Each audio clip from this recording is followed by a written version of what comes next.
How to date and be in a relationship with an avoidant partner. Couples standing apart to illustrate a partner with an avoidant attachment style.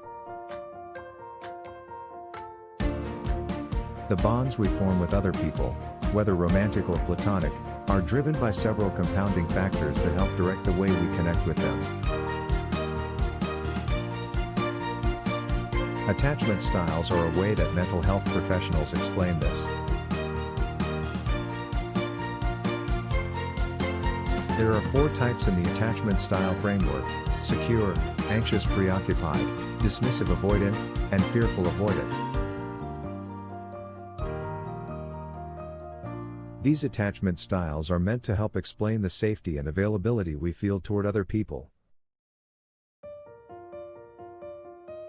Though we will focus on avoidant attachment styles for the purpose of this article, we will take a brief look at the other attachment styles so you can better understand the whole picture. Why does that matter?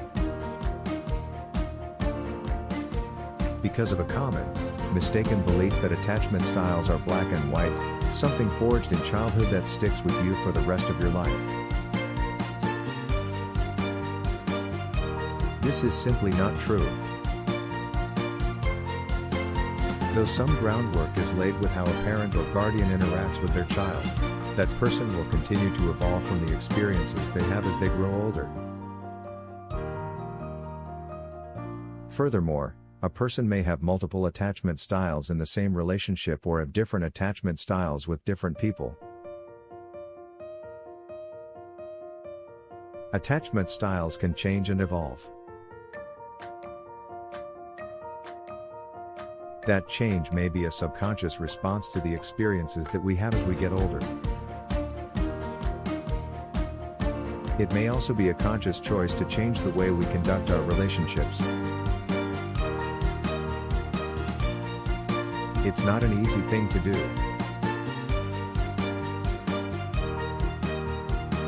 Unlearning old habits and creating new ones takes time. Speak to a certified and experienced relationship coach to help you deal with an avoidant partner. You may want to try speaking to someone via relationshiphero.com for empathetic, specific, and genuinely insightful relationship advice at its most convenient. The 4 adult attachment styles. A person with a secure attachment style is typically viewed as the healthiest. This is a person who desires but does not crave their relationship partner to provide fulfillment. They tend to be mentally and emotionally resilient, comfortable with intimacy without fear of codependency, and care for their partner, who they want to be cared for by. The securely attached romantic partner is often a good communicator about their feelings, forgives quickly, and avoids manipulation. An anxious preoccupied person seeks high levels of interaction, responsiveness, and intimacy from their partner, often venturing into overly dependent behavior. They may have low self-esteem, trust issues, and worry more about their relationships. The anxious preoccupied partner may overanalyze their interactions with their partner, finding fault and worries where none exist. These individuals may find that their worries become self-fulfilling prophecies because of self-sabotage.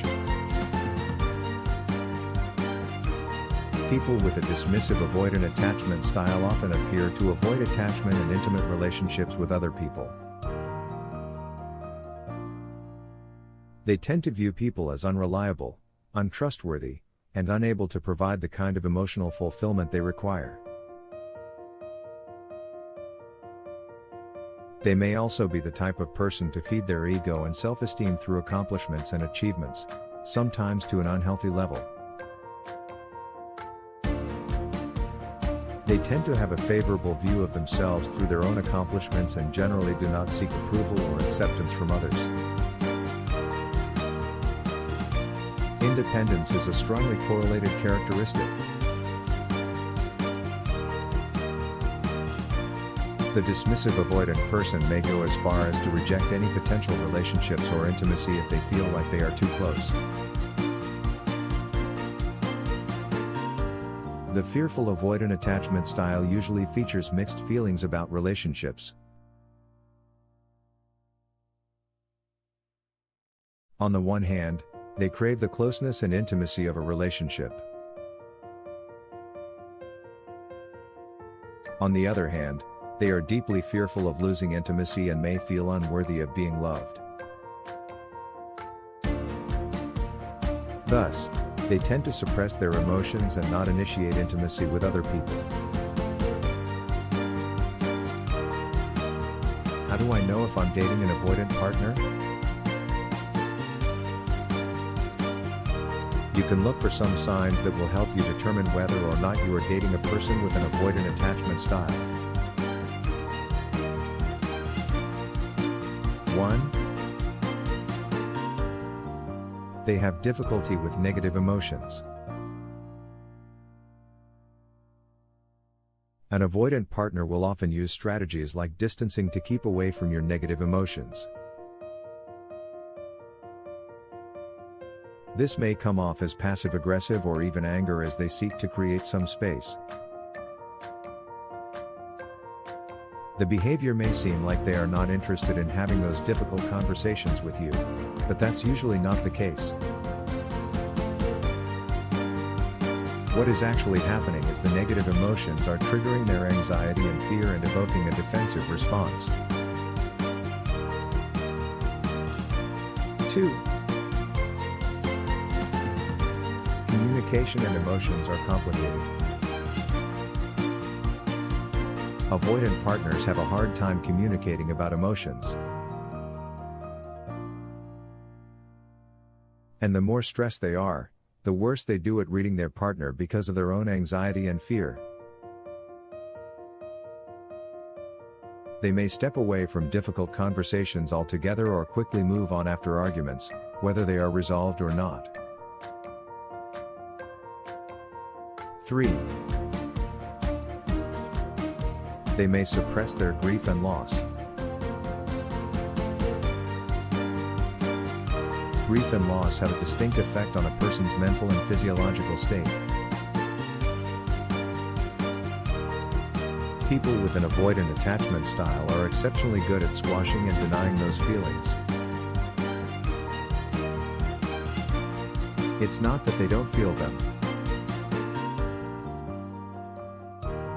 Instead, they avoid mentally acknowledging them as other people do, and they will generally avoid talking about them. This can give the appearance of a person who handles grief and loss exceptionally well. Still, in reality, they are avoiding their negative emotions. 4. They never ask for help.